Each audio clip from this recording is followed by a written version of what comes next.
Hi, my name is Lance Mohr and I'm a real estate agent in Tampa, Florida, and I wanted to do this video for home sellers. I know a lot of people are on the internet and they want to find out the value of their home. They're thinking about selling it maybe immediately or 6 months down the line, and they want to get an idea what it's worth.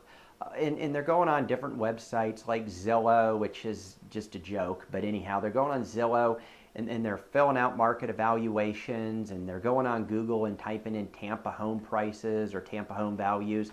So anyhow, let me just give you a couple tips, and I have to say right off the bat, take what I say with a grain of salt, because it's not going to resonate well with everybody.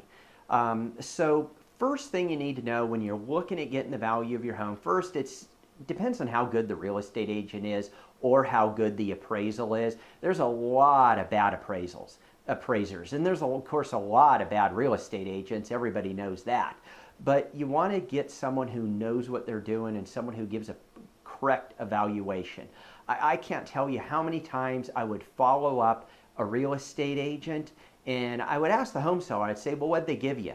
Can I look at it? And I would see, and the agent just went in there and they took everything in the subdivision over the past 6 months and they just printed out, all the homes that have sold in the whole subdivision. And then what they do is they figure out an average price per square foot, and then they take that home and they use that price per square foot. I mean, that's just comical. That's not even close to how square footage is figured out or how home values are figured out. Matter of fact, if you ever look at an appraisal and you actually see an appraisal, and let's say the average price per square foot is selling in a subdivision for, say, $100,000, just figuratively, it's selling for 100, and you actually look at the appraisal, the appraiser did not use 100. They're going to probably use about $40 a square foot, because they're not giving you all the costs for your cabinetry and everything else in the home, the plumbing and everything.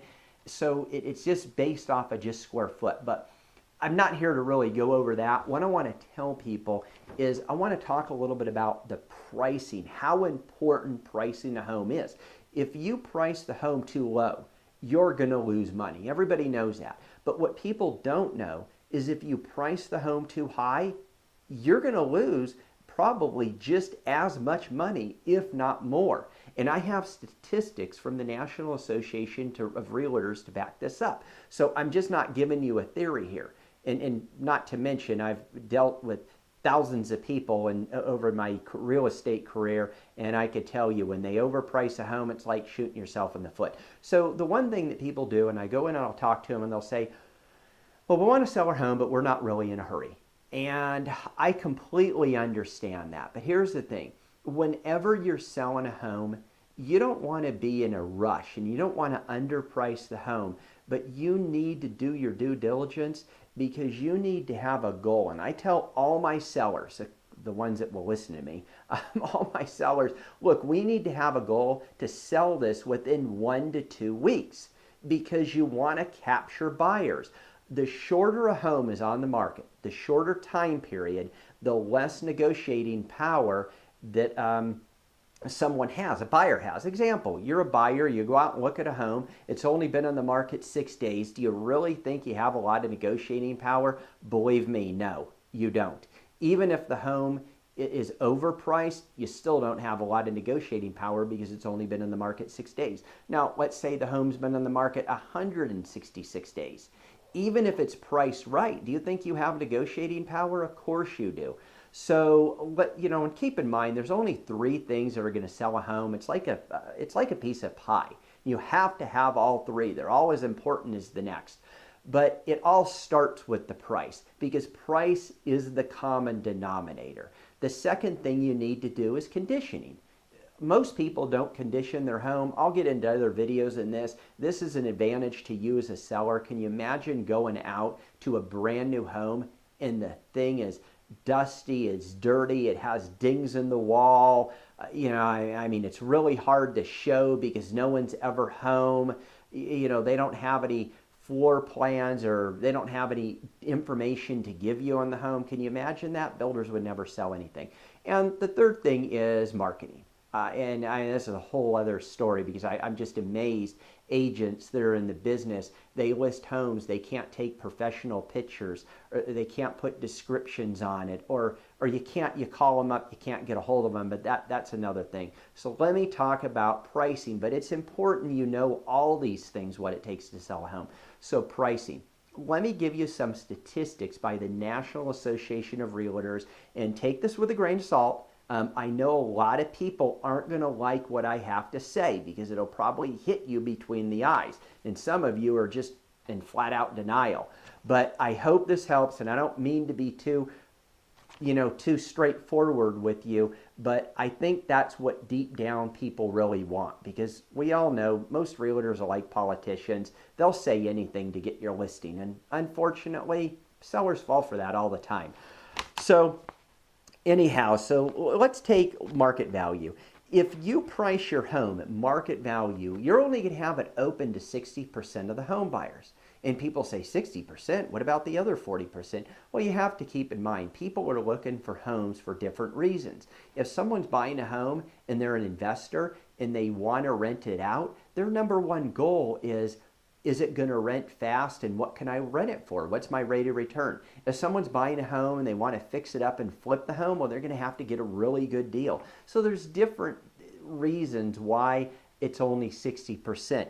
But if you overprice your home by just 10%, okay, so your home's worth $200,000, let's say, and you decide, well, I'm not in a hurry, let me overprice it and let me put it at $220, because the buyer is always going to want to negotiate.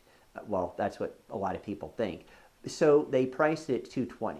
The problem is they've just gone from 60% of the market to 30% of the market like that. They just eliminated half of all the buyers. And of course, the name of the game is how many people can you get in your home. So the second thing is, let's take the number of weeks in the market. Now, a lot of people know this, and I get this if they've sold homes before. They always say, well, why is it that it was really busy in the beginning and now it's really slowed down? I haven't been getting hardly anybody.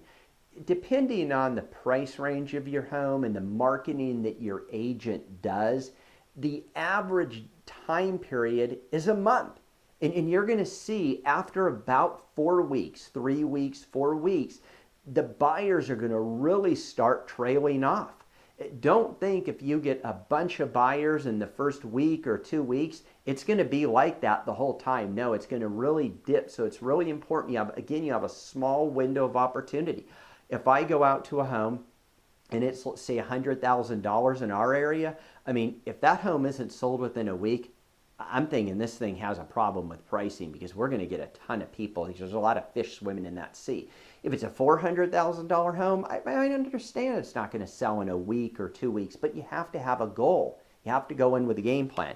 The third is, and this is real eye-opening to a lot of people, if you could get the home sold within 4 weeks, you're going to be able to get, on average, the National Association of Realtors states you're going to get about 1.9% less for your home. Now, a lot of it depends on the price, and a lot of different variables, the condition, etc. But of course, keep in mind, price is always the common denominator. If you want to hire an agent that doesn't do any marketing, that doesn't return any phone call, that takes lousy pictures, that doesn't do videos, that doesn't write descriptions, well, then you're going to pay a price. Maybe you paid them less in cost, but maybe you paid them less than a commission price, but you're going to pay in the overall cost of the sale. So if the conditioning's not there. So if a home sits in the market between 4 and 12 weeks, you're going to average 3.6% less than the fair market value of the home. If it sits on the market between 13 and 24 weeks, you're going to get 5.6% less. And if the home's on the market more than 24 weeks, now of course the longer, it's going to start adding up, you're at about 9%.